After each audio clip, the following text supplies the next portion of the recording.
the relationship will sustain you through the bad times as well. Sometimes clients will only stay with you when the results aren't what you want. They'll stay with you if the relationship is strong, or they'll stay with you for a bit longer.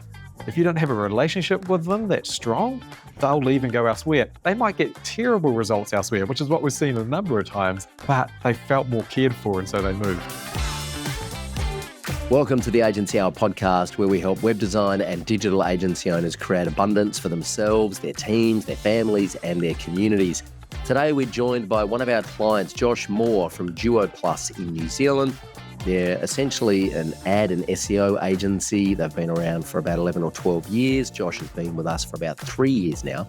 And today, we are talking primarily about his journey starting the agency as a freelancer with a couple of contractors doing some dev work for him offshore, to now being the CEO of an agency with a team of 14 people, and what he's had to learn about leadership along the way to get him out of the weeds and get him working on the business instead of in the business. This episode of the Agency Hour podcast is proudly brought to you by E2M Solutions and WP Remote. They are our two partners that we recommend all of our clients use. E2M are a white label web development and content and SEO agency. So if you have any web development, WordPress, Shopify, high-level work that you need done for you or your clients, or you have any AI that you want to roll out in your agency or for your clients, or you have any copy or content or SEO work you want done for yourself or your clients, please go and have a chat with Khushbu, Manish, and the team at E2M Solutions. We'll leave a link near this episode. With our link, you can go and check them out and get a discount off your first month. We don't get paid an affiliate commission to recommend them. They are partners of ours and they sponsor the podcast. So we have plenty of clients using E2M. They're the only white label development agency that we recommend because they do a fantastic job. And our other partner, of course, is WP Remote. If you are managing multiple WordPress websites for yourself or clients, then just go and plug WP Remote into those websites so that you can manage all of your WordPress websites from one dashboard. It also comes with a backup solution, Blog Vault. It also comes with Malcare to keep your websites secure from any malware. And it also comes with Airlift, which is their WordPress performance plugin. So go and check out WP Remote. Again, they're great partners of ours and they're the only solution that we recommend. All right, without further ado, let's dive into this week's episode of the Agency Hour.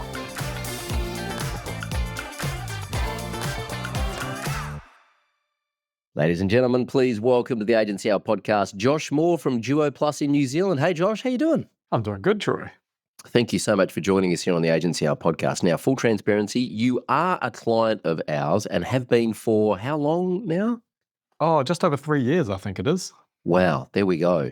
And you're in our top tier program. You're in Mavericks Club. We've hung out at live events. You've been to the Gold Coast. You've been to, where else? San Diego? Yeah, I went to San Diego, Gold Coast a couple of times, and Bali this year. That's right, Bali. Yeah, that was amazing, wasn't it? Sure was.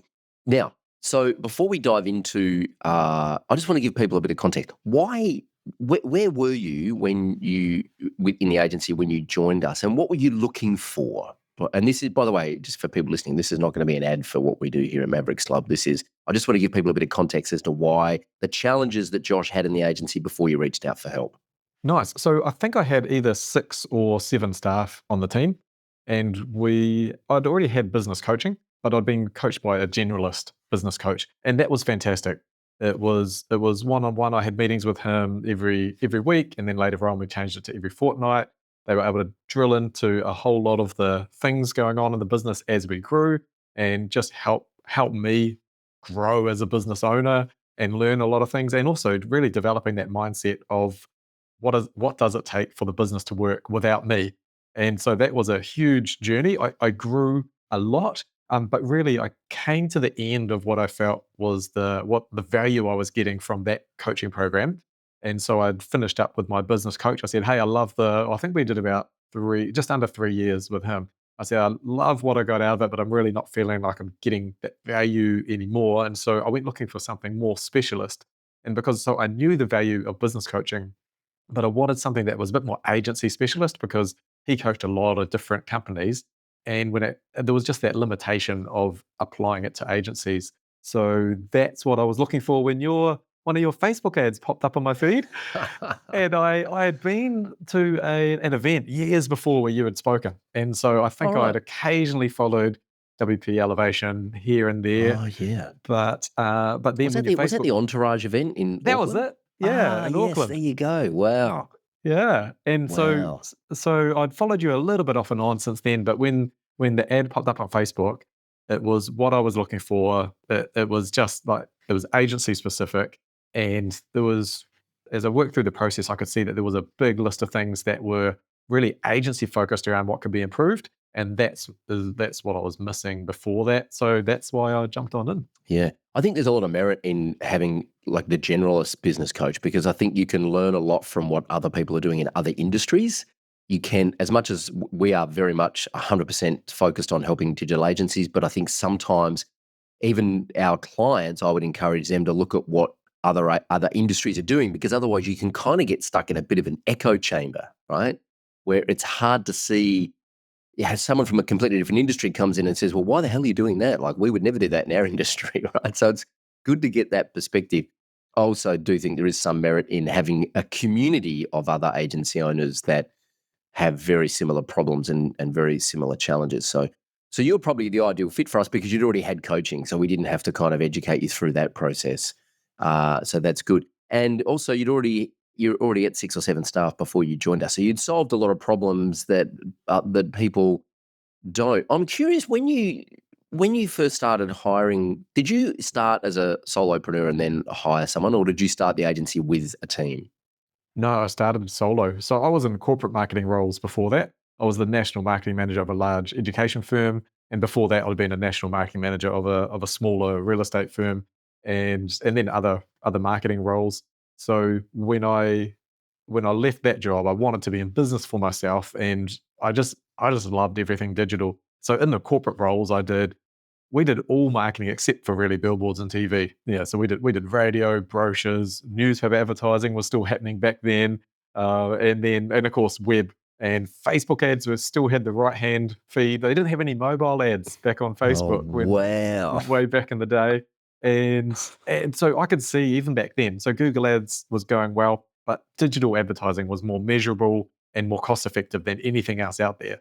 So when I launched my own agency, I wanted to just be exclusively digital advertising, and I launched with me. So I found a couple of subcontractors because I'm not a web developer, I'm a marketer, and so I needed somebody else to actually do the coding. And so I initially outsourced overseas, and that came with good cost efficiencies, but a lot of time in terms of monitoring quality management, looking at it, going back to them again and again, saying, please fix this, please fix this. And so after doing that, I think that might have been the first 8 to 10 months. And then I was just frustrated with that, needed to have some efficiencies and wanted to build a team that would actually do it the way I wanted with proper processes. And so that's when I started hiring a team. Wow. And okay, so I think you may have answered the question that you weren't a developer, so you needed someone to do certain things that you couldn't do. Was there ever any, was there sort of a moment for you where you're like, growing a team and hiring staff, I mean, let's be honest, right? It's a headache. It's a pain in the ass, right? Like, was there a moment then, or are there moments now, and I hope your team aren't watching this, are there moments now where you're like, it would just be so much easier if I was a freelancer? No, I'm sure there may be at times, but we have focused on building a really, really strong culture. I have had times like that in the past, and we've shifted our culture, and now I love my team now. It's brilliant. There are certain people though I find like I meet business owners, and we want to work with business owners that want to grow, and I meet some business owners that say, "No, I don't want any staff. I've done that. I picked this business because it's just me." And we often don't work with those guys, or unless we can get leverage in some way, because we want to work with growth-oriented businesses. So yeah, I do get it. I meet a number of people who are like that, but I've learned over the years, I guess, and we've worked really hard on building a culture that I love the team with how we're functioning now. So yeah, we've got 14 on the team now, and we're a bit unusual. We're all onshore, so we're all local. 13 of us in the office, and one remote, just in a different city. So a bit Wow. different. That's fantastic. And you've just expanded the office and taken over the building next door. Is that right? Yeah, that's right. We just doubled because there's multiple tenancies in this one building that we're in, and we've just doubled our office space. So we've got Wow. 260 square meters now, plus kitchen, toilets, shared area. So yeah, That's great. it's great. And also just hired Congratulations. our first sales and marketing manager, who was just in charge of sales and marketing of our own agency. So that's a huge step as well. So what's your role look like in the agency these days, and how has that changed over the last 3 or 4 years? Yeah, my over the last 3 or 4 years, my aim is to extract myself from as much of the day to day, like the deliverables, as I can. So my role is leading the team. It's Mm, also I'm still highly involved in strategy and sales for the clients, mhm, but we're slowly exiting me out of that as well. So mm. we've just had a couple of clients come on in the last month who I still haven't met, and they're Wow, already up and going, and that's a pretty good that's feeling. great. That's But yeah, very cool. my focus is the team, managing the managers, helping them, supporting them, holding them accountable, and helping us on the sales and marketing side. That's where I'm putting most of my energy. Then plus the consulting aspect, I'm still involved in that for now. So what have you done? Because I know there's a lot of people listening to this who are just terrified of building a team or growing the current team they've got. There's a lot of people listening to this that would be thinking, I would just love to fire my whole team and go back to being a freelancer. But we know that that's a trap, right? Because then you're just trading time for money. What have you done from a tactical point of view that has allowed you to bring on team members, get them on board, and get them performing to the level that you're happy with? One of my focuses for myself is to grow in leadership. So I Mm, studied leadership in tertiary level. I did that for 2 years, and then, but it's more than just study; it's applying it. So my most of my growth, most of my personal development growth, is all around leading teams. mm, How can I get better? What are the things I can do to lead my team better? And that's crucial. Like if you are a great technician, that's a world of difference from being a great manager and a great leader. And so focusing in on how to learn to become a better leader has been a real key part of it. I think on a practical sense, what we've done is some of the lessons along the way is to build a culture of accountability. And so some people I find delegate, or some of the lessons I've learned along the way, if you delegate something, that's the aim, you want to delegate something. But if you don't have accountability wrapped up with that, delegation without accountability leads to failure. And I've done that in the past. I've delegated something to a staff member and then haven't checked up on them. And 3 months later, I find out it's not happening. The client isn't happy. This never got done. And so I've built in a culture of both delegation and accountability. And what that looks like for each of my managers is that they have a meeting with me every week. So I have 1 hour with each of my head of ads, my head of SEO, my sales and marketing manager, and my project manager. So I have individual meetings with each of them each week, and we're going through what they are currently responsible for. They're reporting back to me on that, whether things are on track or not, what the results are. And so that's been really key. But we started that well before I had managers in place. So at first, I was managing everything. And so we have a Google ads or Facebook ads as well. So just an ads review goes for an hour and a half every Monday morning. And it is the team have to present what their results are for the past week. And we have some really good reports now that make that nice and quick to collate. But they have to present in front of their peers. They're presenting what's happened, what's going well, what's not going well, what they're going to do to adjust. And then there's also team brainstorming as well. So we have like a troublesome clients list. Which clients are we struggling to get the best results that we think we can get? And then the team all chip in together, the ads team, around brainstorming, assessing the landing pages, assessing the campaign together. And so there's this culture of accountability, but also being results focused as a team. And so we do that for the ads team. The SEO team also has their own meeting the same way, and I used to run that as well. Whereas now the head of SEO runs the SEO meeting, the head of ads runs the ads meeting.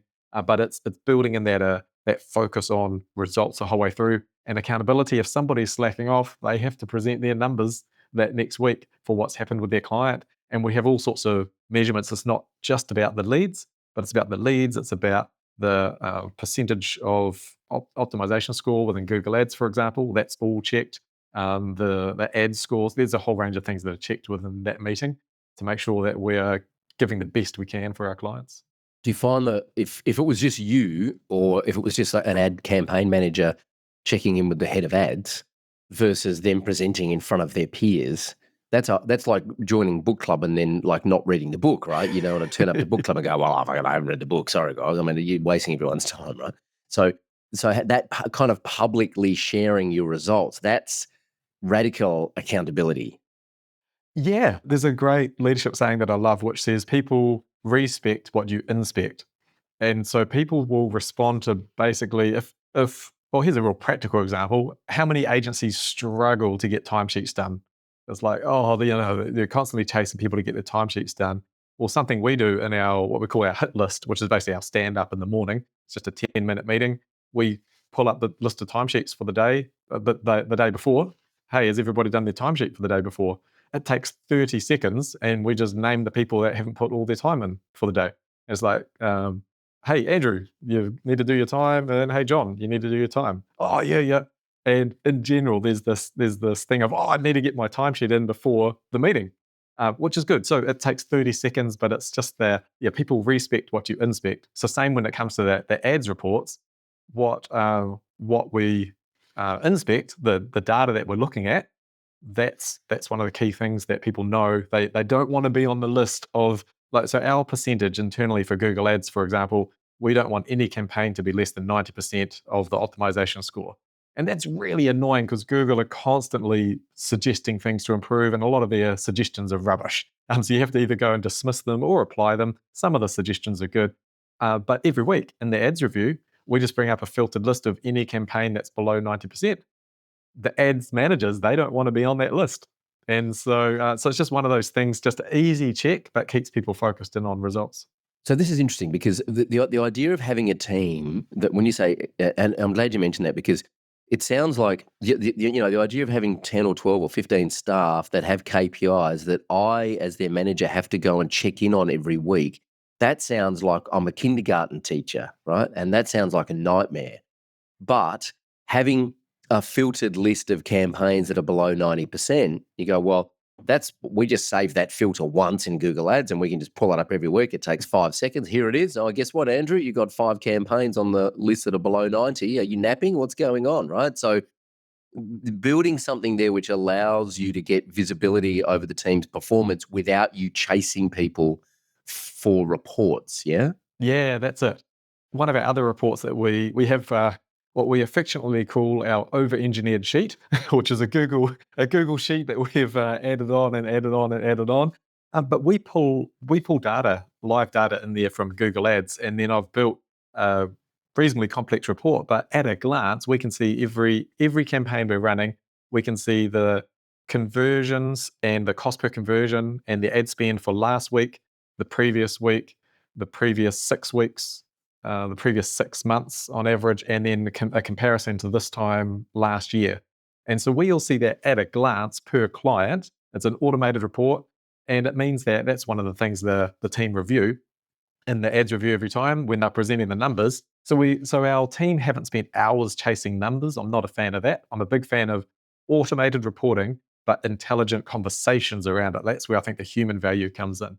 And so, then they stand up and they present their numbers. And at a glance, we can see if we're doing better than we were for the average of the last 6 months, or not. Or was it 6 months? Was that better than what we're currently doing? Hey, what's going on?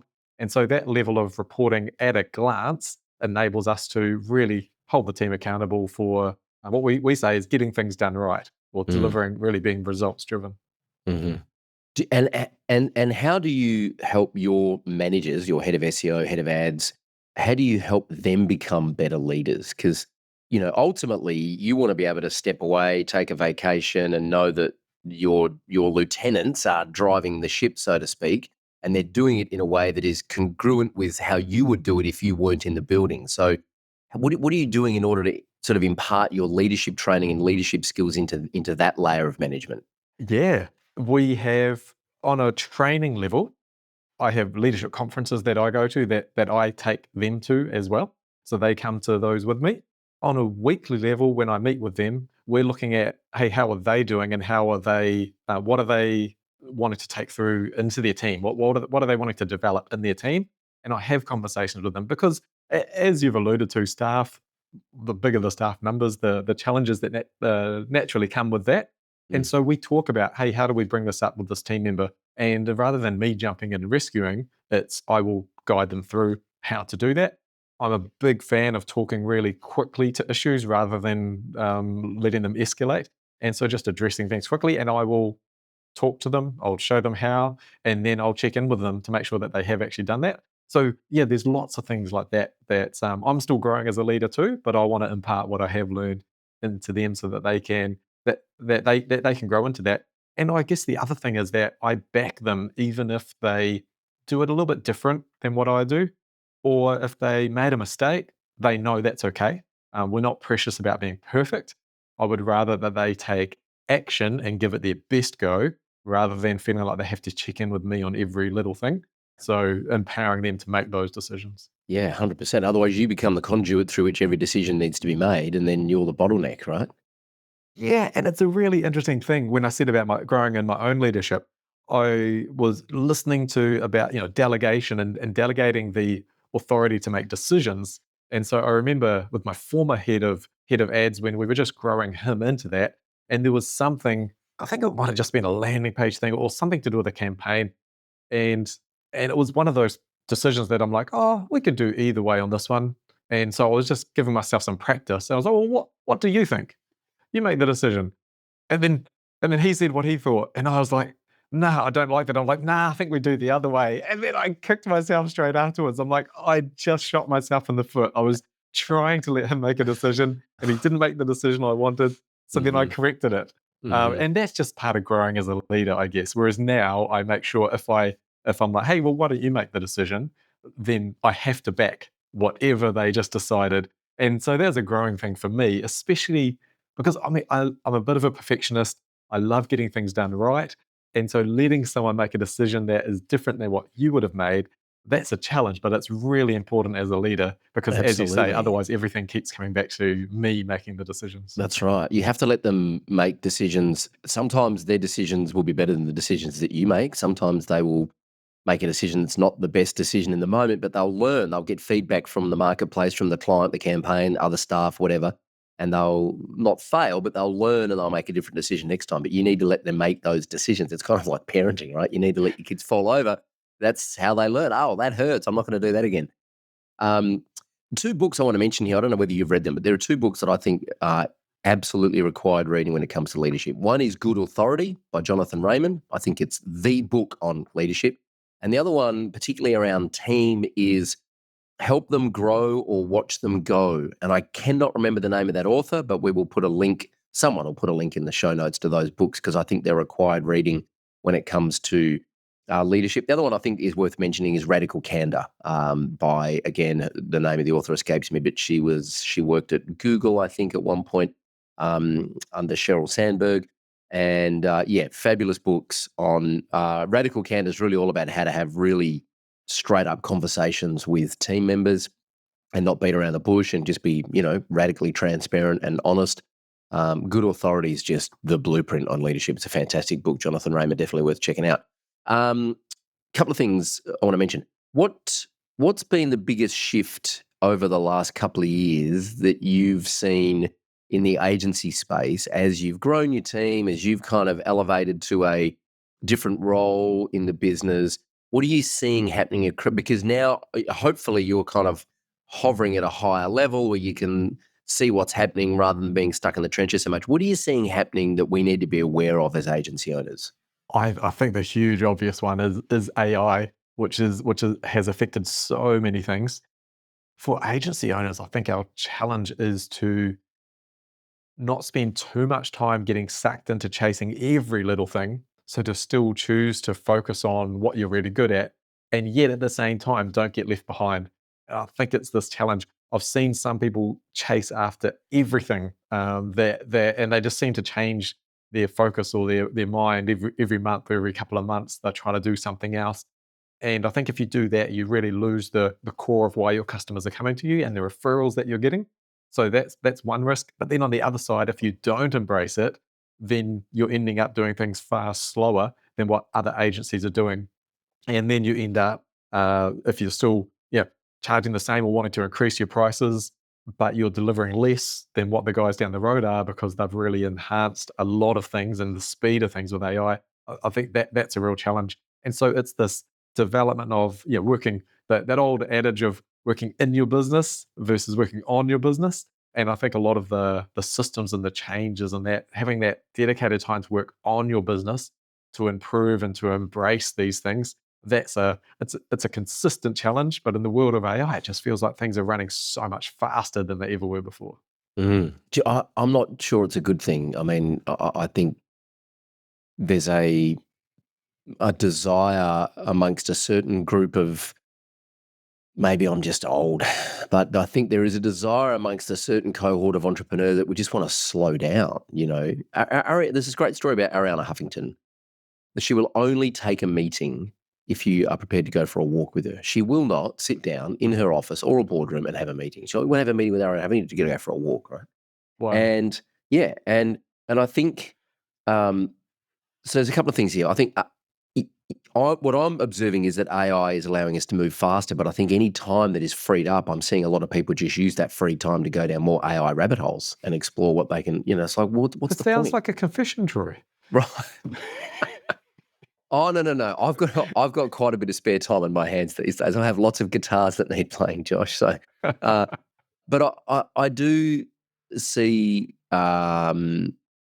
we are in a bit of an AI rabbit hole, I think, and I think there will be an inflection point where something will happen, and we may be a couple of years away from this, where we realize what AI is supposed to actually be doing for us. Because at the moment, it's like, AI is mopping the floor. And so now all we're doing is opening the cupboards and trying to spring clean the cupboards and then trying to find AI to clean the cupboards. And it's like, we're not actually spending any more time with our kids. Do you know what I mean? Like, we're just filling up the extra time with finding more shit for AI to do, right?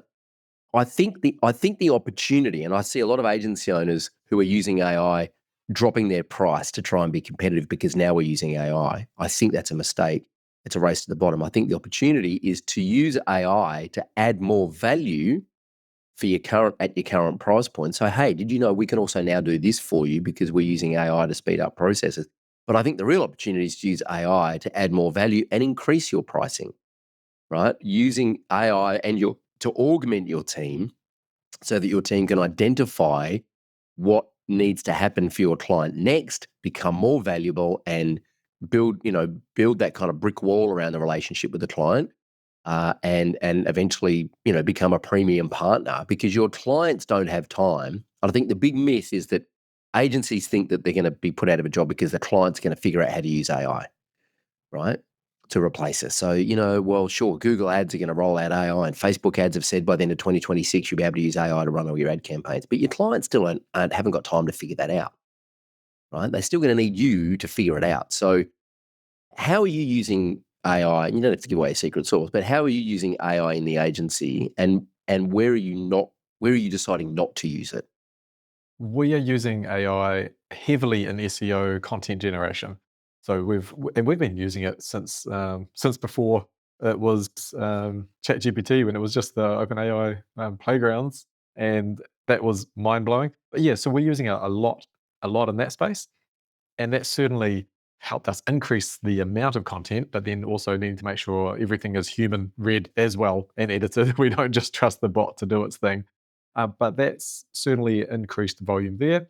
We're starting to use it. We're just we're on the beginning phases of really improving our sales process in terms of client interviews, paid discovery sessions, using transcripts, turning those into our roadmap presentations for clients as to what the strategies are. I've got some friends who are also in Mavericks who are doing a really good job in that space. We're a little bit behind in that space. So we're doing some of our presentations are taking 5 to 8 hours to prepare. And we've got a project internally at the moment wanting to get that down to 2 hours and then down to 30 minutes is our aim. But so we see that as really being useful for speeding up that. So that's really our focus at the moment.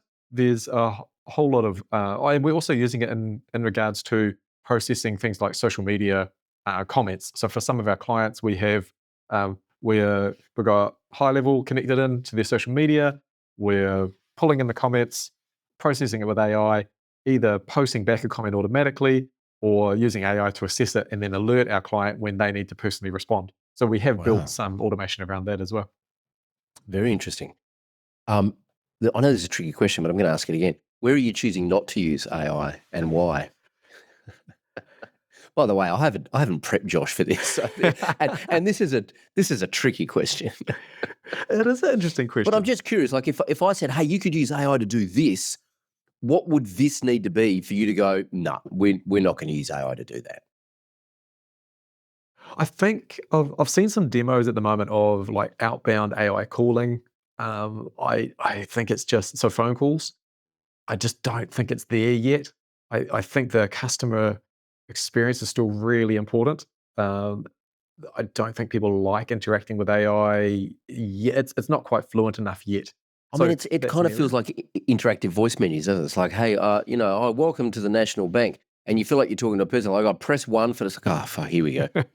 Can I just talk to a human, right? And then you just go, and AI feels like it's closer to that than actually talking to a human. Yeah, except it's pretending to be a human, and then you realize, and then you feel frustrated with it. You feel duped, yeah. Yeah. I mean, it might get there. It probably will get there. There's a whole lot of those low-level jobs that AI will be replacing in the next while, but it's not there yet. I think the other thing that we're not using AI as much as we would like, or we're relying on Google's AI, certainly in Google Ads and that type of thing in terms of optimization or large data analytics.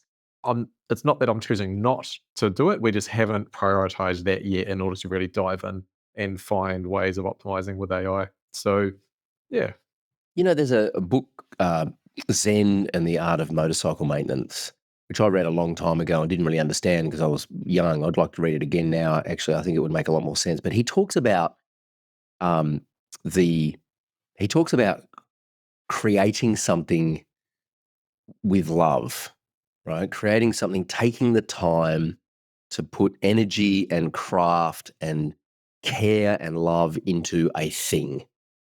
And I think the problem with AI is that and I think this is what people can tell when somebody reads something that's written by ChatGPT, you just know that it's written by ChatGPT or AI, right? When you're on a phone with an AI agent, you just know.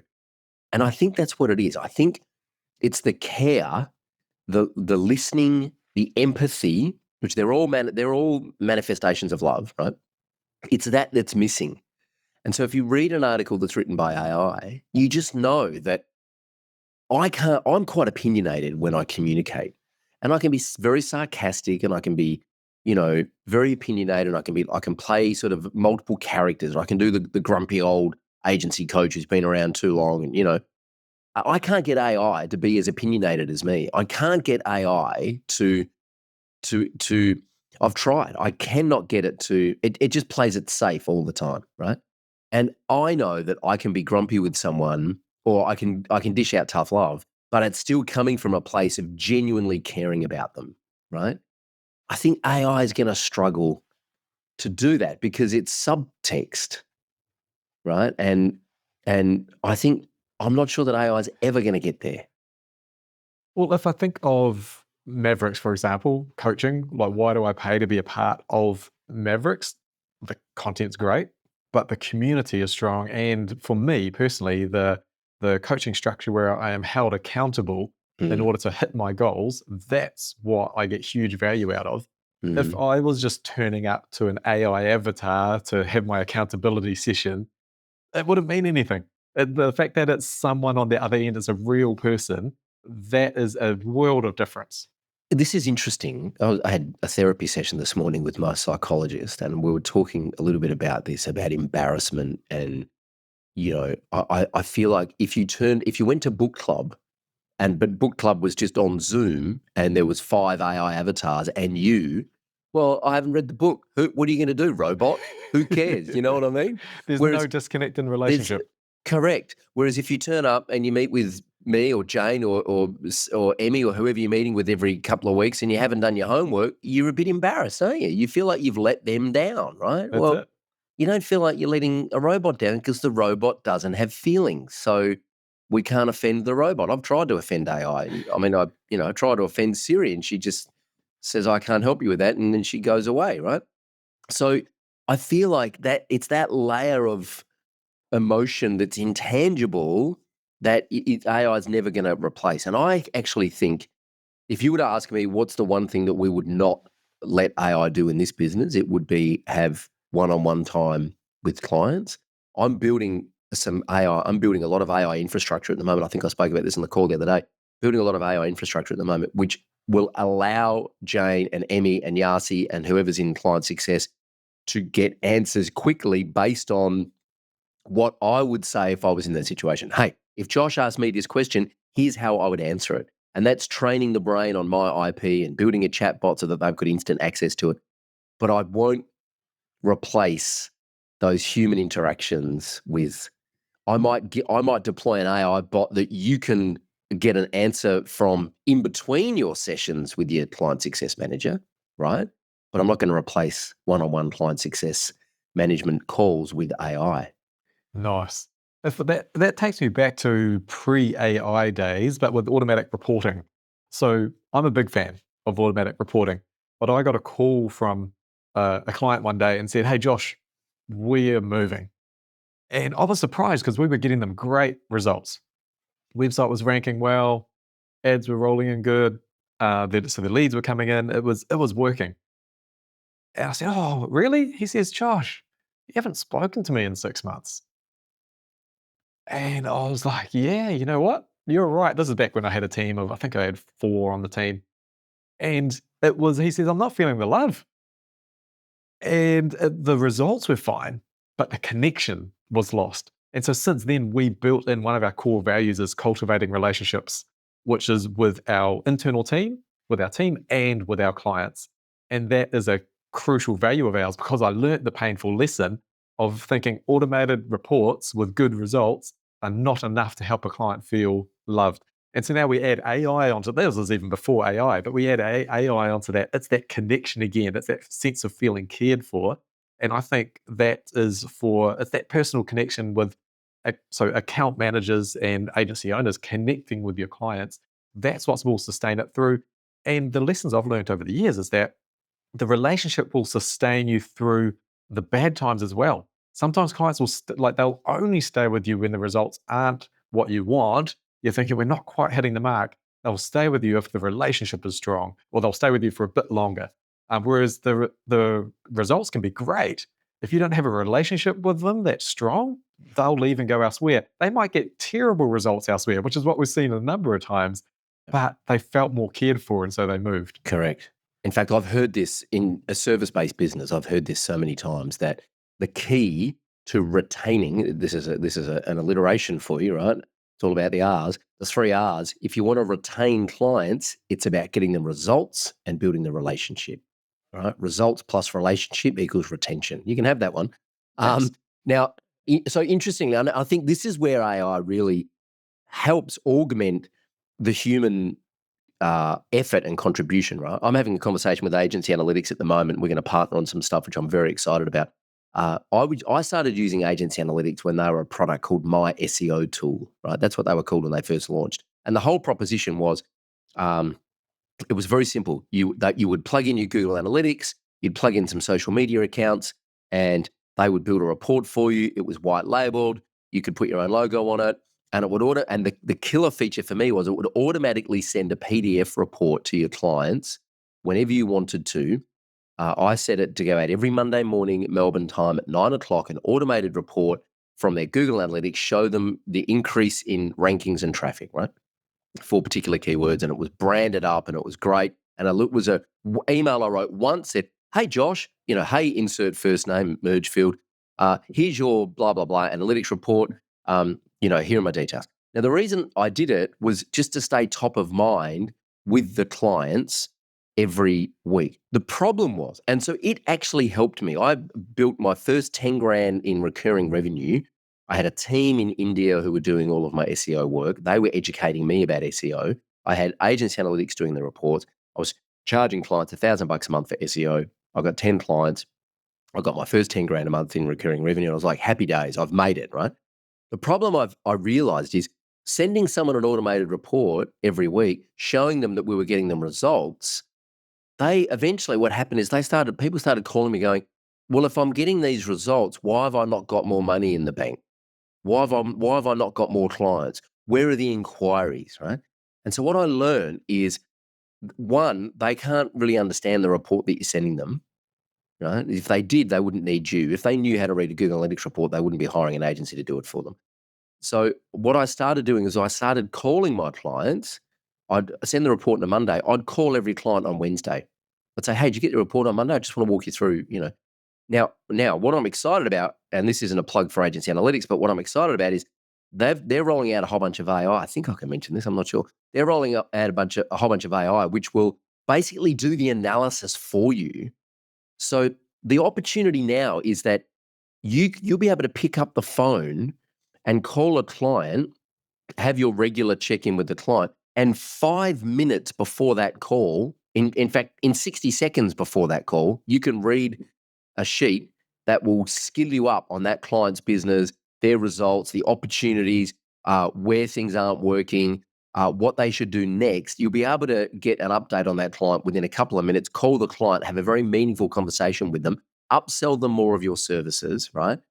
They will feel cared for, and AI is going to replace the hours of work that you would do researching that client's current results, or the VA or the intern that you would have doing that research and giving it to you. Right? AI is going to put those people out of a job, and it's going to make you as an account manager way more knowledgeable and way more useful and valuable to your client, because AI is doing all the synthesis and the analysis of that client's business. So That that's sounds amazing. very exciting indeed.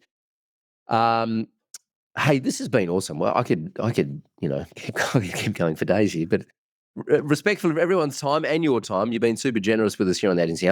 Couple of questions for you. What are you most excited about over the next 90 days? And what are you most frustrated by right now? Most excited about is that we've got our new sales and marketing manager for ourselves. And so we are finally launching some of our own advertising campaigns. Woo-hoo. I've been running for 11, 12 years now. We've done very little ourselves. We've mainly just relied on word of mouth, and it's gone well. But now we're starting to get prepared to put our foot on the gas. And so, yeah, very much looking forward to that. That's great. Awesome. What am I most frustrated with? I think it comes back to wanting to replicate me more. And so there's the system development. We have so many ideas that we want to develop in the company. And we've got a really good team that are working on all the daily execution. And we've got a growing team that's working on like the system development, like myself. But I wish we could go faster. I think that's the challenge of every business owner, is we can see further than what we have right now. We can see the weaknesses, Yep. and we wish there was more time in order to build the systems. Yeah, you can see the next summit, right? Like on the way up to the top of the mountain, you can see the next milestone, but you just got to put one foot in front of the other to get there, right? That's it. It's like, yeah, that is the most common frustration of any entrepreneur I know, is like seeing the vision and just not being able to get there quick enough. And it's a reminder to enjoy the journey, isn't it? And enjoy every moment along the way, because, I know it's such a cliche, but we don't get those moments back. And I think since having kids, my kids are 8 and 5 now, it's like, man, they're growing up so fast. And I'm just I can see the future, but I just want to try and enjoy the moment in every single moment, because that's all we have. Because once you get to that milestone, you'll be looking for the next one. You know what I mean? Absolutely. It's never ending. So, hey, thank you so much for spending some time with us on the agency. I've got to say, your setup here looks amazing and sounds amazing. I can't wait for you to start producing some more video content, because it looks 100% and sounds great. So congratulations on, it's not easy to get it set up the way you've got it set up. And I know you've put a lot of effort into it, and it's been very intentional. So well done. Congratulations on that. Looks great. Thank you. I've got a little bit of envy, and so I can't help myself. A little bit of FOMO. So I can't wait to see what happens in the future, and can't wait to hang out again at our next MavCon. Sounds good. Looking forward to it. Unreal. Thanks, Josh. Hey, thanks for listening to the Agency Hour podcast, and thanks again to Josh for spending some time with us and being very generous with his knowledge. And I can't wait to see how Duo Plus continues to grow there in New Zealand. All right, please subscribe, share this with anyone you think may find it helpful. And remember, a lightning bolt is 5 times hotter than the surface of the sun. I'm Troy Dean. Let's get to work.